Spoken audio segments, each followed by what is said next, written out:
Droga, eu voltei pra 2023. Muito obrigado e até a próxima.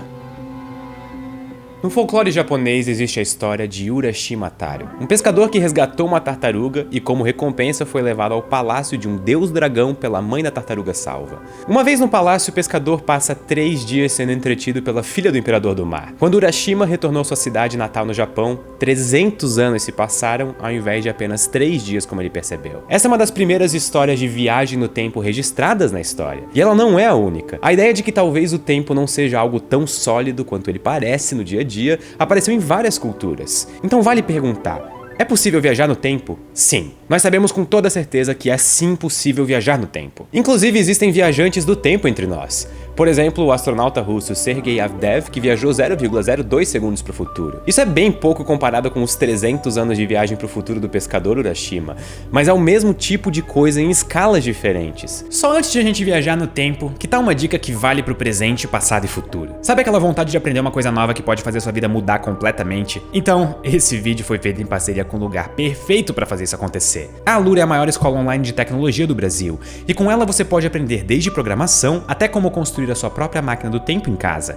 Quer dizer, esse curso não lançou ainda aqui, mas de onde eu vim já tá no ar e é um sucesso. Falando sério, não faltam histórias de pessoas reais que mudaram de carreira ou se encontraram em uma nova profissão depois de cursos da Alura.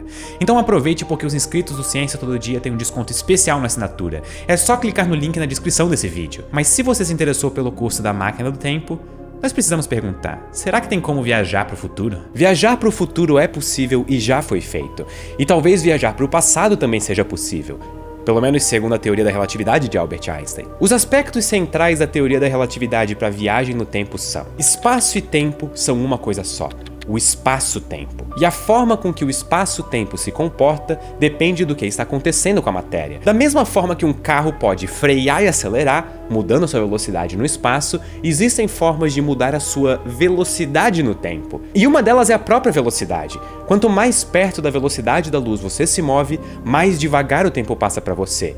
E nada pode ser mais rápido do que a luz diretamente. Por exemplo, se você passar 3 dias em uma nave muito perto da velocidade da luz, você sairá da nave a 77 bilhões de quilômetros do ponto de partida e 300 anos no futuro. A nave se moveu pelo espaço, mas ela também se moveu pelo tempo, digno da lenda do Urashima. E não são só altas velocidades que podem mudar onde você está no tempo. A força da gravidade nada mais é do que o espaço-tempo distorcido. Tudo que tem massa muda a curva do espaço-tempo. Com toda certeza é possível montar uma máquina do tempo para o futuro à base de campos gravitacionais fortes. Voltar para o passado que é mais complicado, mas usando altas velocidades e gravidade da forma certa, talvez sim, seja possível dar uma volta no tempo. E você já vai entender por que eu falei dar uma volta no tempo e não voltar no tempo. Imagine que você saia de casa e comece a andar para o leste em uma linha perfeitamente reta. Se você for longe o suficiente, você vai dar a volta no planeta e voltar para onde você começou. Mesmo se movendo sempre em linha reta, você completou um círculo. A curva não está no seu movimento, mas sim na própria superfície do planeta Terra. Criar uma máquina no tempo para o passado é parecido. Nós precisamos encontrar uma configuração de matéria que faça o tempo se curvar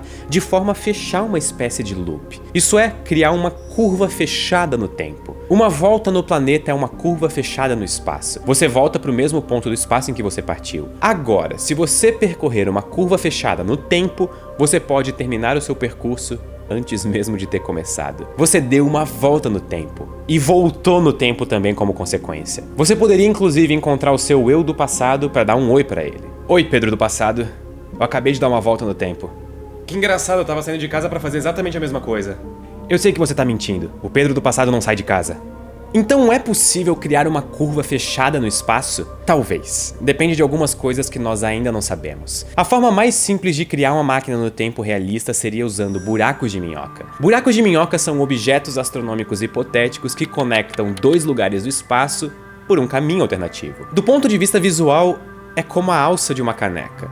O importante é que você entra por um dos lados do buraco de minhoca e você sai em outro buraco, em outro lugar do espaço-tempo. E a forma de transformar isso em uma máquina do tempo é pegar uma das saídas do buraco de minhoca e colocá-la a altíssimas velocidades. Como se mover em altas velocidades faz o tempo passar em ritmo diferente, isso quer dizer que uma das saídas da máquina do tempo vai estar no passado em relação à outra.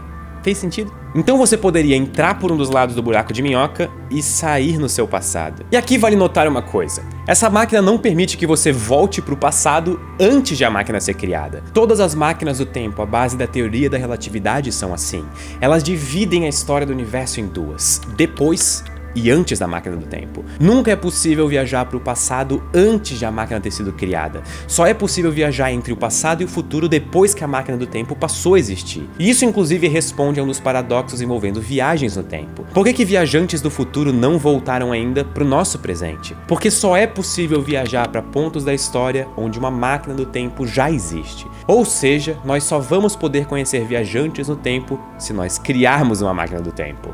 E existem outros paradoxos que complicam a ideia de viagem no tempo. O mais famoso é o paradoxo do avô. Você volta no tempo e impede que os seus avós se conheçam e, por consequência, que os seus pais venham a existir e que você tenha nascido. Mas se você não existe, você não pode ter voltado no tempo e impedido seus avós de se conhecerem. Só que se esse é o caso, os seus avós teriam se conhecido, e os seus pais e você existem normalmente. Então seria possível que você voltasse no tempo e impedisse o seu próprio nascimento. E aqui o loop do paradoxo se repete. Existem 3 formas de resolver esse paradoxo.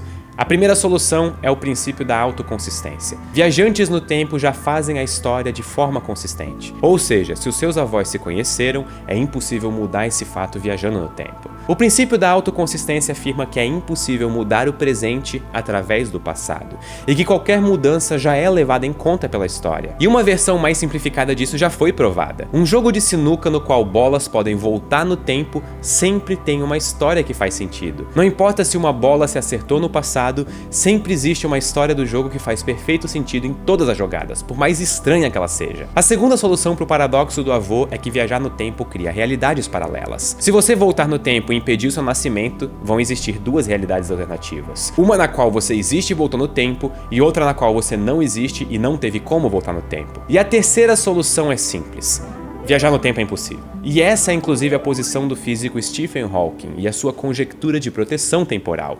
Eu adoro esse nome. Imagine que você tem uma máquina do tempo, ou seja, uma curva fechada no tempo, e uma única partícula de luz entrando nesse túnel através do tempo. Quando essa partícula dá uma volta na curva, a partícula encontra ela mesmo entrando na máquina do tempo. Então existem 2 partículas dentro da máquina do tempo. Pela mesma lógica, essas 2 partículas vão se encontrar de novo dando a volta no tempo. Então na verdade nós temos 4 partículas, mas usando a mesma lógica deve ter 8.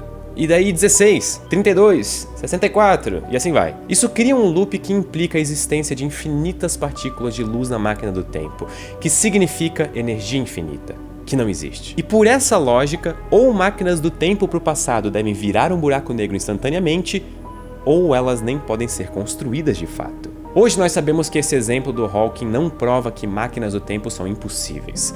Existem sim formas criativas de contornar o problema do acúmulo de energia infinita, mas o exemplo ainda deixa claro que se é possível criar uma máquina do tempo, é um projeto de tecnologia para uma civilização super avançada. E como a humanidade ainda não tem a capacidade de tentar fazer ou impedir buracos negros de surgirem, viagem no tempo existe no mundo da especulação científica.